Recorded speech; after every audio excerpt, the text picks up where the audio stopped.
This is Johannes speaking for the Great Johannes podcast.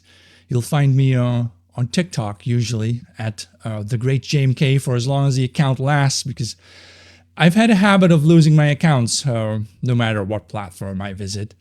And today I want to talk about cultivating your inner freedom by using this. The book by Ernst Jünger, Eumeswil. I don't even know how to pronounce this in English, but in the book itself, it says you're supposed to pronounce it as Eumeswil, in German, of course. The German World War I hero, Ernst Jünger, was famous for his book Storm of Steel and The Forest Passage and The Worker and many other philosophical works that give us a more aristocratic view of living life. Now, this morning, I received an email from one of my viewers.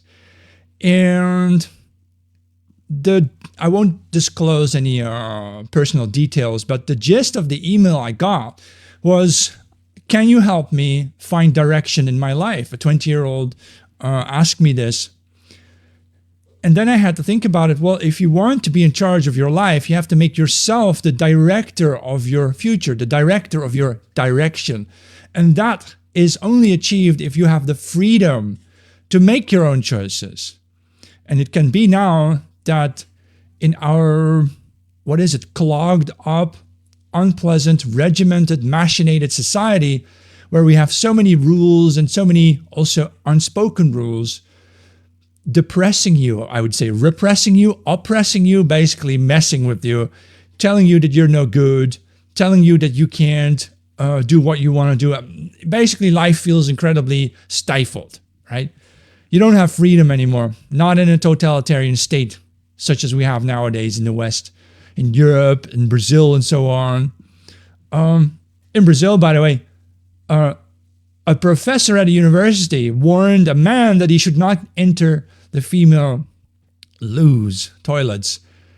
And this man is now at risk of going to jail for 5 years for misgendering someone who obviously looked like a male wearing a tutu tank top or something. We can't live like this. This is unhealthy. So I want to go over, I'll show you one more time, this book by Ernst Jünger, Eumeswil. Now, I have used Grok AI to give me a summary of the important character traits of the main character that I'm from this book. The main character in this book is called an Anarch. And I'm going to tell you all about it, because it is through the act of being more like an Anarch, you separate yourself from the restricted, regulated world, society, that doesn't necessarily benefit you, may even be poisonous and bad to you. How would you deal with it? And you know what? Why don't I just dive into it or dig into it? I'm going to make this pretty interactive, so if you have any comments, I will respond to comments if I see them, if they're about the topic at hand. So let me introduce now briefly what this is all about, and then we can go over a bunch of prompts, really. But the idea of the prompts is to have our own discussion about them. I will certainly give you my thoughts about them, right? So in 1977, the book titled Eumeswil or Eumeswil by German World War I hero Ernst Jünger, who was a prolific poet and a philosopher besides having been a soldier and a warrior, he gave the world his concept of the Anarch. And like a monarch, the Anarch is a person with sole sovereignty and no laws between himself and God. In Europe, we have a concept of, in German, Herrlichkeit in Dutch.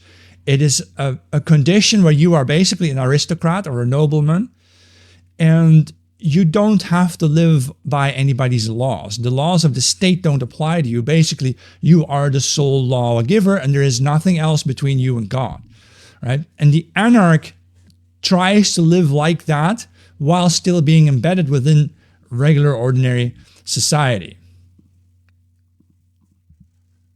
The Anarch is a person with sole sovereignty, right? But unlike a monarch, the anarch doesn't have to rule. So in a sense, an anarch is freer than the monarch. A monarch has to actually govern a society and make people move and behave in the right ways. An anarch is, as an individual, not responsible for that maintenance of society. He has no obligations to it. Living as an anarch may be a welcome antidote to the overly structured totalitarian society of today. Jünger's concept of anarch led me to have a live-streamed discussion right now about inner freedom and how to cultivate it in our post-historic time, in which all the big ideologies seem to have no more meaning. If you think about it, what is the latest fad in politics, right? They come up with new political ideas that when you dive into them, you become entangled with them, only to realize that it will have the same kind of or similar kinds of flaws as any other political movement. So is there no solution to it? And yes, there is. Instead of, for example, attacking the globalists, you might simply walk out of globalism and not be involved in it anymore. And that way also, you might even help precipitate or expedite the collapse of globalism. When enough people walk out in a sort of walkout movement, the globalist elites will simply wither away. Their wealth won't mean anything if no one wants to take their money anymore. So this is why the idea of an anarch appeals to me, because an anarch's ultimate goal is not rebellion, but survival as a free individual, preparing for potential collapse by cultivating resilience and detachment from a society that we no longer enjoy. The anarch contemplates escaping to the forest. The forest is sort of metaphoric ideal, a lawless region symbolizing freedom and danger. And mentally, the rebel, the anarch, rehearses strategies for survival in a post-collapse world. We're talking about the end of this modern civilization. Although the book was published in 1977, what we're talking about is actually the technocratic society that Elon Musk and Palantir and so on are trying to build on top of our heads. So the anarch embodies this idea that a new aristocratic elite may outlive the coming collapse of modern society and perhaps even benefit from it. So if you're new here to this stream, we're going to talk about what is an anarch and how do you use that concept to cultivate your inner freedom.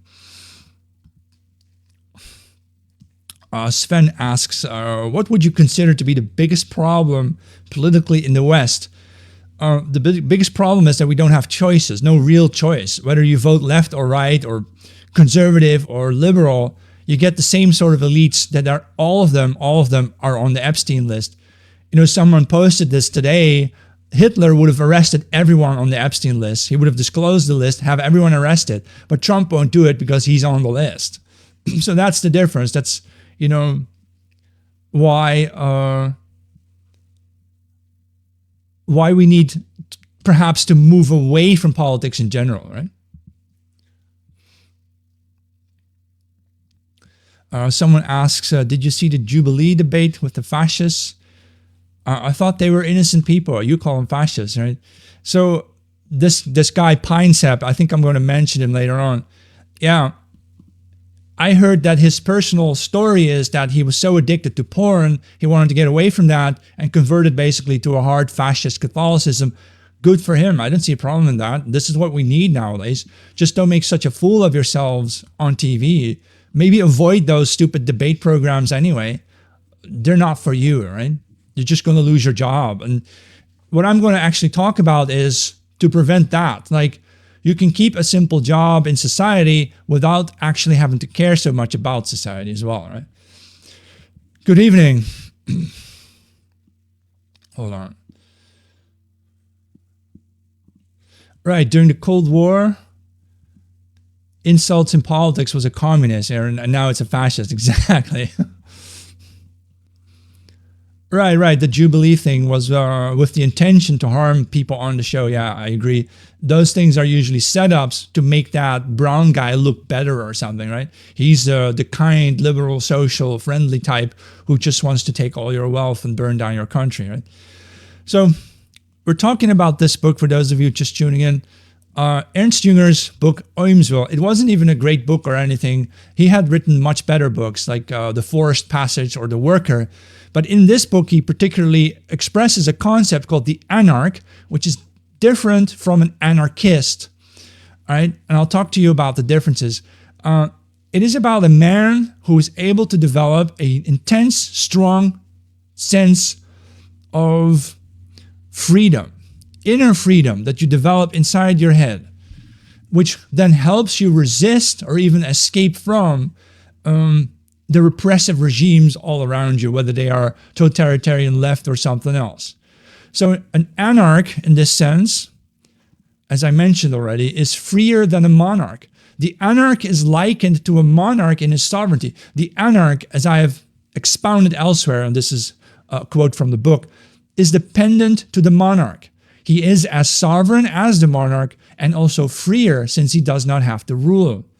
This sovereignty is internal, meaning mental, psychological, not dependent on external power or recognition. You don't need people to see you as a free man in order to be free. Your freedom can live and exist right here, and you'll still have it, right? You're here from Milano, northern Italy. Northern Italians are supposed to be mostly of Germanic descent, right? So, Rothbard gang. If I see funny comments, I'll block them. The book was written in 1977. I'll show it on screen for a bit. 1977. And he kind of foresaw the whole arrival of the technocratic society of, say, Palantir, that company that is associated with the CIA and the NSA and so on. They want to regiment you in a way that the Chinese social points app would, right? And I'm actually going to discuss the sort of personality one would have to adopt to escape the harshest aspects of such a society and still be free, right? So an anarch is not an anarchist. The difference is that an anarch is not a revolutionary or, in the traditional sense, who seeks to overthrow systems or reject authority outright. Instead, the anarch, the main character of this book, is defined by an inner autonomy and a detachment from society. A state of being where one maintains personal sovereignty and freedom regardless of external political or social structures, right? So an anarch is somebody who can make himself free through his own thoughts and actions, right?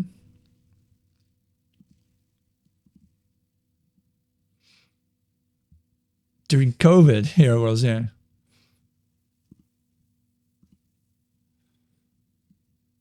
All right. So the anarch then is inwardly free. An anarch is living within but not of society. This means that participating in societal structures like holding a job or obeying laws while remaining spiritually and intellectually detached from them. Jünger, the author of the book, writes that the special trait making me an anarch is that I live in a world which I ultimately don't take seriously. And who could take this seriously? If you see, for example, Kamala Harris, right? Not a good woman. Or you see, for example, Donald Trump. He's on the Epstein list. Those are your only choices. Or you can vote for another Hillary Clinton or someone, right? So the anarch cultivates a sense of inner detachment. He develops a mindset that views societal structures, ideologies, and obligations as transient, temporary, and ultimately unserious. This doesn't mean nihilism is in the sense that you want to destroy everything and then have nothing. It means rather a conscious choice to prioritize your inner world. Or as Jünger suggests in the book, as an anarch, I am determined to go along with nothing. Ultimately take nothing seriously, but not nihilistically. We're not nihilists. We're people who care very much about having freedom right? And being able to live the life that we want. And at the same time, we don't really need to allow everything to anger us and frustrate us all the time. We can completely detach from those things, right? Red Side Hand says that's the same train of thought that communists use to try to destroy the concept of hierarchy as evil. I'm not sure what that means. Practice self-awareness to recognize your anarchic core, which Jünger describes as an inner invulnerability that allows you to remain inviolate, secure, and yourself. So what you're doing is you're shielding up and making yourself ultra-confident. When it talks about internal freedom and stuff, there's also reject religion. I don't know about that. You can have your religion, I suppose. It's your choice. And just don't take it too seriously. Right? So the anarch avoids entanglement and ideological traps. And unlike the anarchist who rebels against authority and often becomes entangled in new forms of control, the anarch avoids such entanglements by maintaining a stance of aloofness. Remember during Black Lives Matter, you had these chop chaz zones. I think one of them was called the Capitol Hill Autonomous Zone. Remember that? They had their own system of policing. Like they say they hate the police, right? So they banned the police, they abolished the police. But what they did in the chop zones was, in these autonomous zones, they had a very different kind of policing. So they had their own new way of policing. It worked like this. I saw a video where some guy had committed a crime, and then the other autonomous members would surround him and hug him. But they would hug him and squeeze him so hard, basically choking the air out of him. That was their way of arresting someone, not necessarily by grabbing their arms and cuffing them or so and throwing them into a cop car, but basically suffocating them by squeezing them too hard. We would think that's a bit odd, right? Maybe it tells you something about how anarchists were raised in their childhood homes. They were not beaten or anything, but they were also not treated right. Instead of receiving a hug that is supposed to be an act of love, they were perhaps harmed by a hug, which is a form of poison. You're offering someone a gift that is actually harming them, right? And so this kind of anarchism that we saw during Black Lives Matter, and mind you, mostly ruled by white people, the white leftists set up these chop chaz zones because the blacks, of course, don't have the organizational skill to do so. And so the anarch, and this is a quote from the book, the anarch differs from the anarchist in that he has a very pronounced sense of the rules, insofar as, and to the extent that he observes them, he feels exempt from thinking. Basically, what that means, I think, is you feel exempt from having to worry about or think about whatever's going on in society. If you realize that none of that is good for me anyway, I don't need to get involved in it. So remember those debates that we were just talking about, this Jubilee stuff, the Jubilee debates. You don't need to get involved in that because it's set up by design not to be in your benefit. And so if you could just exempt yourself and detach yourself from things like that, you could then focus your time, your effort, your money on other things that are much more useful to us, right? Yeah, soon they will limit your freedoms, yeah. In the modern day, and seeing what happens, you need to get involved, though, to fight against. Actually, I think we're going to have most success if we start some sort of a walkout movement where we get enough people to stop caring about society and allowing it then to collapse, to accelerate the rate of collapse. Because I think modern society is collapsing anyway, economically, technologically, due to the law of diminishing returns, due to the mass immigration harming the quality of people coming in. So that's going to go sour anyway.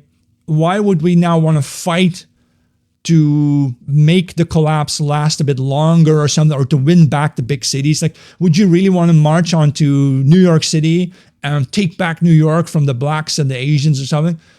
I don't think so, because I don't think New York City is going to be a nice city to live in 50 years from now. You wouldn't want to be a part of this. So our goals will be very different. It's more going to be about how do we pull out? How do we cut loose from stuff that is really dragging us down and holding us back, right?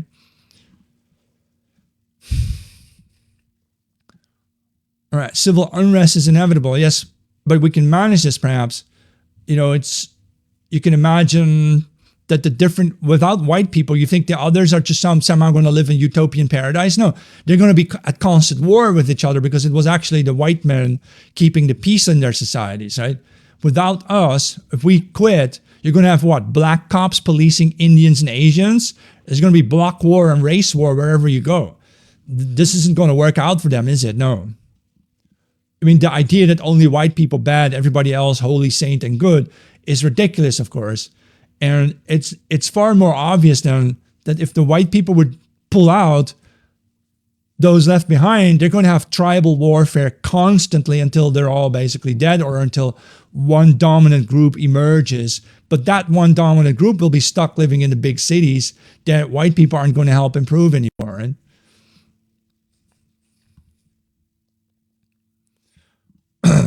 So the Anarch, let me continue more along the traits of the Anarch, someone with a very high degree of inner freedom. The Anarch engages strategically with society. He participates in societal roles, like you do your work, you have your civic duties, to maintain a low profile and to avoid unnecessary conflict. So the main character of the book serves a sort of leader figure called the Condor, while secretly pushing his own intellectual pursuits, demonstrating that the Anarch can obey the law of the state just as he obeys the laws of nature. And you would just use your reason to navigate the rules and expectations, as the Anarch has a very pronounced sense of the rules. All right. No, hold on, I want to enable my chat box, sorry.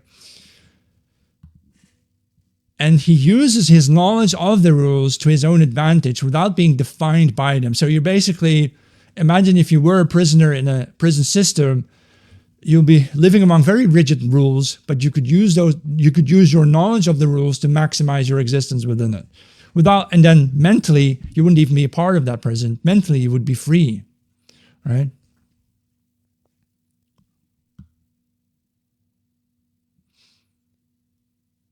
Right. So the Anarch cultivates self-mastery and personal meaning. He uses reason to navigate the world strategically without becoming emotionally or ideologically bound to it. And I think that's important, that you don't regard society as a sort of mommy that you need to love. This mommy poisons you, so you better not think of her that way. The Anarch engages in private pursuits that nurture his individuality, such as intellectual study, art, or contemplation, right? And in the example of the book, the main character uses a sort of internet system called Luminar to explore history, reflecting his personal commitment to personal growth outside of society's constraints. You can still grow as a person, mentally speaking, of course, by acquiring knowledge and skills of your own choosing in your spare time. All right. And so, according to the book here, you can find your freedom in the expression in areas like creativity or personal relationships, whereas the primordial strength of this anarchic free man can then manifest itself freely. Right, culture is downstream from race, so the idea that race is just outer appearance has been debunked a lot of times ago. It's a bit nonsense to even have to talk about this. It's not a debate. It works more like, what is race? What is your material being? Is itself an expression of the soul, but the soul is not universal. The soul of white people is not the soul of Asians. It's different. The anarchist doesn't rebel against society. The anarchist seeks to destroy or replace the existing order, often falling into new forms of dogma or expression. In contrast, the anarch avoids such rebellion, recognizing that opposition can inadvertently reinforce the system. Here I wanted to comment that imagine Hollywood, how they attack Christianity in every movie. If you're not even aware of these attacks, you need to start studying the symbolism. For example, aliens of outer space are actually demons. They're ugly, right? They're demons. So they swapped it. Instead of having angels and saints from heaven, now from heaven, heaven is a bright place, right? Brightly lit place. No, now they give us demons from outer space, the vast blackness of space, right? So Hollywood swapped it around. I don't know if you've noticed these things. And however, as much as Hollywood, through its movies and Netflix and so on, attacks Christianity, the more they legitimize Christianity. Because if Christianity were so unimportant and useless as they claim it is, then why do they spend billions of dollars a year or more attacking not just Christianity head on, but the ideals and the beliefs of Christianity? For example, that there are only two sexes. Why are you attacking this so much if Christianity supposedly isn't a good religion? Apparently it is such a good religion. Its system, its morality, and its ideas are so anchored in our culture that even when you call yourself an atheist, you are largely living by the Christian morality anyway, and the Christian beliefs and ideals, right? And so by attacking Christianity more, they've only legitimized Christianity more, showing really everyone what a strong religion that really is. The fact that after 100 years of Hollywood crap being poured out before our eyes, Christianity is still here. They haven't done anything with it. That's, by the way, the reason why I think these globalists favor mass immigration. They couldn't erase Christianity. So they think now that the only way to get rid of the Christian morality is by erasing physically the people who carry the seed of that morality, and that's the white middle class. The Anarch preserves his freedom, and he adopts a sort of camouflage so that he can move about society without coming under suspicion. So the Anarch's goal is not to change the world, but to preserve his own freedom within it. All right? He's a border guard, and I'm quoting the book, he's a border guard in no man's land who sharpens his eyes and ears between the tides. The Anarch may adopt a social camouflage to blend into society, much like the main character from the book is actually a bartender, even though he's a super intelligent intellectual type. He works as a bartender because this allows the Anarch, the free man, to operate freely without drawing attention. And quoting, he changes camouflage, of course. His alien status is more obvious in the forced flight, thereby making it weaker, the weaker form. Right? Be adaptable, in other words. That's the meaning of it. Ready to turn in any direction while remaining true to your inner sovereignty.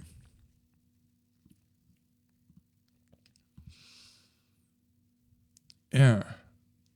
If there was no war, people wouldn't turn to Jesus again. I think the reason people are turning to Jesus is actually because of pornography, the transgenderism crap. Those mental disturbances are the reason why men are looking for, is there no better way of living than this awful crap? And also, I think economic downturns push people back to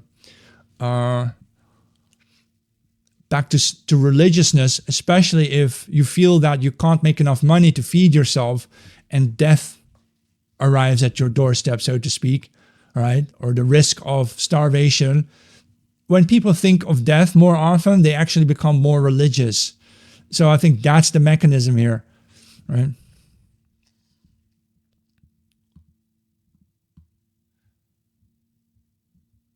All right, you've told your relatives about the current problem, and the response was to let God handle it, right? That's more of a surrender, right, where you're giving up, right? That's not what I recommend. I recommend you basically take charge of what you are still capable of taking charge of and direct that to make sure that you have at least a sense of being in charge of something. And here comes a point that I thought was very interesting. The Anarch resists the technology or the technocracy. The Anarch emerges in a post-historical, post-modern world where grand ideologies have lost all meaning. Who today still cares about liberalism or conservatism? Conservatism hasn't conserved anything, and liberalism is extremely repressive, right? It has lost all meaning. Jünger calls this state of affairs post-histoire or post-history. And I think he's right about that. We have basically experienced all the great changes in history. All that can happen now is a return to the beginning. So that's a bit of an idea of Fukuyama, right? The end of history. So in this context, the Anarch is the figure best suited to survive in an era of totalitarian control and technocratic domination by maintaining personal autonomy. And this is what I thought so interesting about the book is it's an antidote. By detaching yourself more from civilian society and no longer going along with the rules and regulations. And basically, if you need money, then you'll get some money. If you need to deal with people, deal with people. But other than that, what you're doing is you're maximizing your personal autonomy, your personal freedom, so that when the collapse comes, you are a separate individual from the collapse. You are not going to be part of the dying civilization. You are the one who will be able to escape it and then live on. In a world of increasing technocratic domination, the Anarch maintains sovereignty by eluding external control. And Jünger, the author, believed that only individuals have any chance of eluding the powerful forces of control in our world. This involves critical awareness of technology's influence and selective engagement with it. That would be social media, for example, today. It would be the way we consume Netflix and so on. I don't watch Netflix or Hulu or movie. I'm very, very careful to choose movies to watch, right? I don't want to be propagandized. That's why lately I've been watching movies from the 1980s, rewatching them. Although even then there was a lot of propaganda in it, but it wasn't so bad. White men weren't being mocked all the time, for example, and there were no transgenders in these movies, right? So you can still at least be aware of the propaganda and then you can detach from that. Whereas I think a lot of people are being totally brainwashed nowadays, precisely by Netflix, which was co-founded by a descendant of Edward Bernays, who invented propaganda, right?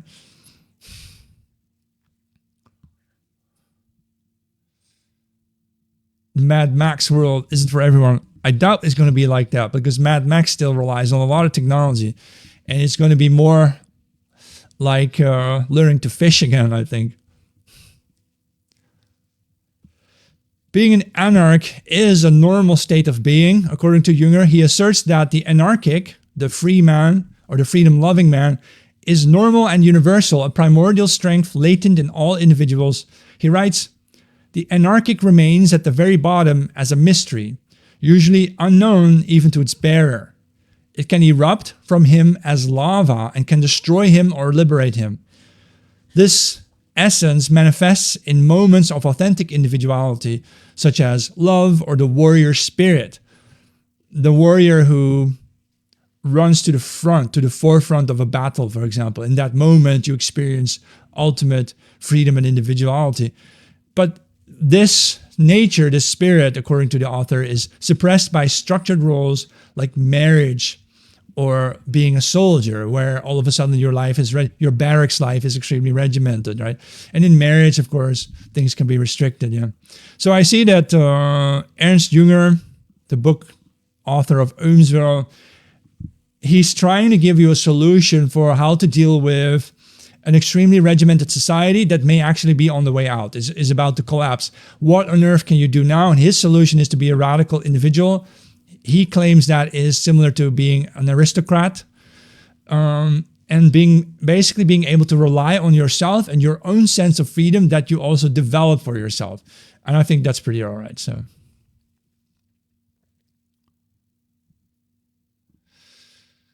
oh, you gotta go? All right.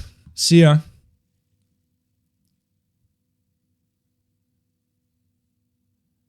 A very good use of the word aristocrat, yeah. I would say so, yeah. Anarchism is leftism, but this isn't anarchism. This is the anarch, which is someone who doesn't need to destroy society, but rather maximizes his own freedom within it. So I came to a point where I wanted to discuss also the German philosopher Martin Heidegger in relation to this concept of the anarch. The anarch is, like I explained earlier, is more like a monarch, but without a people. So you are a sovereign You are basically your own lawgiver, but you are still forced to deal with the outside world, in which case you'll adopt a sort of camouflage where you'll just pretend to be part of stupid people, really, and you're just figuring out how to deal with them, right? In Jünger's earlier work, The Worker from 1932, he describes a technocratic world dominated by the type of worker where technology shapes existence, a theme that also influenced Heidegger's concept of Gestell, which is enframing, and that is the technological mode of revealing that reduces everything to a resource. By this he means, if you look at nature, what do you see? Do you see a stack of wood in the forest that you can sell to consumers? Do you see IKEA furniture? Or if you look at the oceans, what do you see? Do you see fish you can sell or water you can sell? If everything is reduced to resource, then so are you. If you see other human beings, you see employees or suckers you can sell a scam to. Indians are really good at this. They see perhaps people as just suckers, right? Even though I think they're not particularly good at scamming. The point here is we have turned the whole world into a giant gas station. Everything has become a resource. That means people have become resources as well. That's why we call them human resources, HR. And that's not what you want to be. So the Jungerian idea of the Anarch is to be more like an aristocrat who is not going to go along with that. He's not going to be someone else's resource. Absolutely not, right?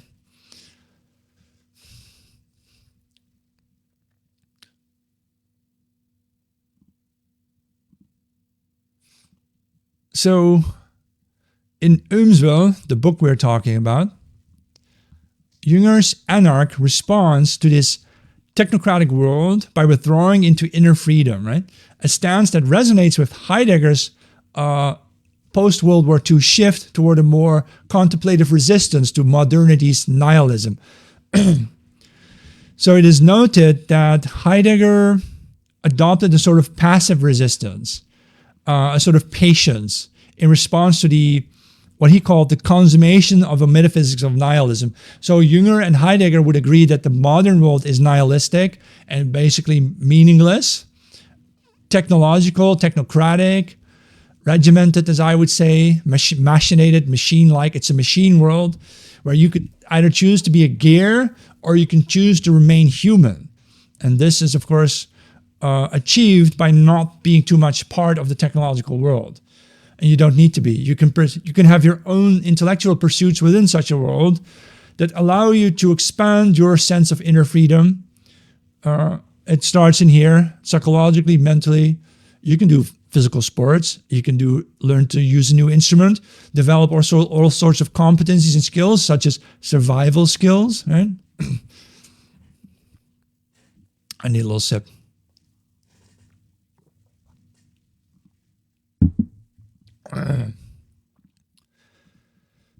Now, Ernst Jünger also wrote another book called sorry, my voice is cracking up a little bit. He also wrote another book called The Forest Path. And in this book, The Forest Path, I think, let me check this out. Yeah, it's all about basically a withdrawal from the public sphere to preserve one's individual authenticity. And this parallels in Martin Heidegger, the philosopher's retreat to his Black Forest cabin on the Totnauberg in the Black Forest, really, to contemplate the meaning of being. So you have the choice, if you really don't like this world, but you don't think it's the right time to try to overthrow the whole thing or to blow up cities and burn them to the ground, you can still retreat from it, basically detach yourself from it, and then through your own pursuit of activities, intellectual and physical, Martin Heidegger was an avid skier, for example, you can then create a bubble of freedom for yourself in which you can then continue to exist, right? So it comes to this conclusion that I really liked, is that Heidegger's and Jünger's attitudes toward modern society is that they reject both communism and democracy in favor of an aristocratic, inward-focused resistance to modernity. So note that they reject communism and they reject democracy as well. Why would you want other people to have a vote in the future of your life? You wouldn't want that. Communism would be a sort of totalitarian system whereby the government, the state determines the rules by which you must live. You have to call a woman a man or a man a woman, for example. It is dictated to you. Whereas there is always the option that you as an individual remain part of the world insofar you need to make money to buy food. But other than that, you retreat from it. You rebel, in a sense, passively rebel against it by not taking it too seriously, by not really being part of it, at least not in here. What is the benefit of all this? What is the benefit of rejecting communism and democracy in favor of an aristocratic life? When the society collapses, it won't collapse onto your head. You will already be free, and in that moment when modern society collapses, which I very much would like to see happen, we are already gone, basically doing our own new things. We could use even the energy released from such a societal collapse to start over with a vigorous new beginning. All right. So that was basically my discussion of this book, Eumeswil by Ernst Jünger, right?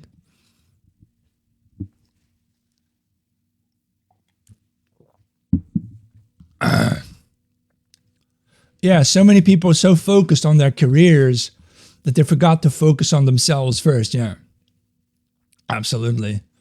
Right. And didn't most people check out society by being far from cities, right? Yeah, obviously we were never really living as an urban species.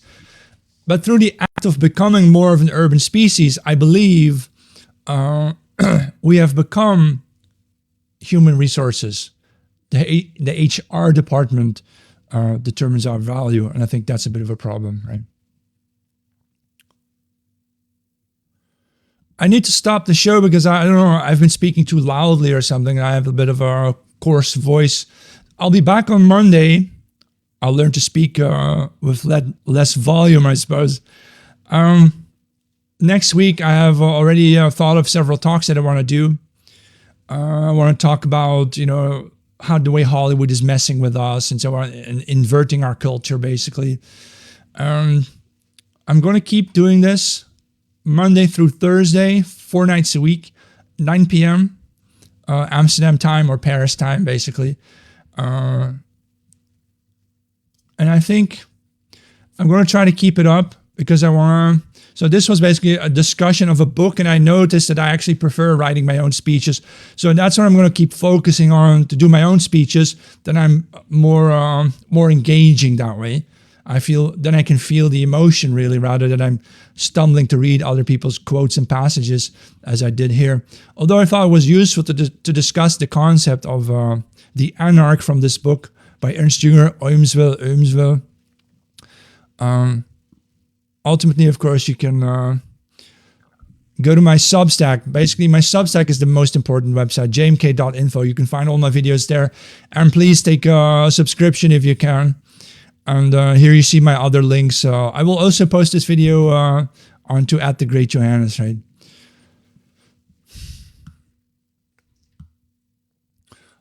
My idea of marriage is fine as long as the woman is a bit, willing to work with you. For example, if you want to build a log cabin together, she shouldn't run off while you're still building the cabin, right?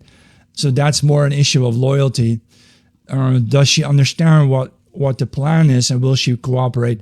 If you can find a woman who will cooperate with you building a log cabin, takes a year to build it, and then you want to have a family there, then go ahead. That's perfectly fine, right? That's what we want. All right, so have a good evening, and next week I'll be back with speeches of my own that are a bit more fiery and a bit more engaging. And I wish you all the best, and I've also already have a nice weekend.